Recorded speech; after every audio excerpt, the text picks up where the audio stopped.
I'm Paul Brandus of West Wing Reports, and welcome to the White House.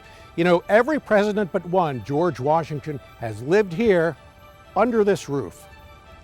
And that's the title of my new book, Under This Roof: The Presidents, the Families, War and Peace, Triumph and Tragedy, Sex and Scandal. Here's one sample. John Adams was the first president to live in the White House. He moved in on November 1st, 1800. Now, you might think the White House looked the way it does today when Adams moved in.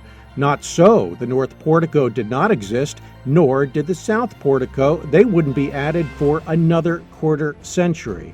And see, on the very top, you can just make out just a little. The third floor, that was only added in the 1920s by Calvin Coolidge.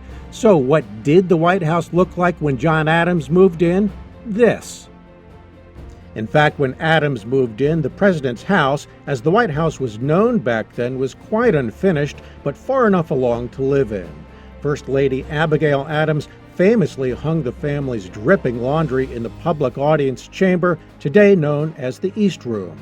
John Adams only lived in the White House for 4 months, but his presence is permanent in the form of a benediction he made on his first full day in the mansion, which today is carved into the mantel above the fireplace in the state dining room. I pray heaven to bestow the best of blessings on this house and on all that shall hereafter inhabit it. May none but honest and wise men ever rule under this roof. Under this roof: war and peace, triumph and tragedy, sex and scandal.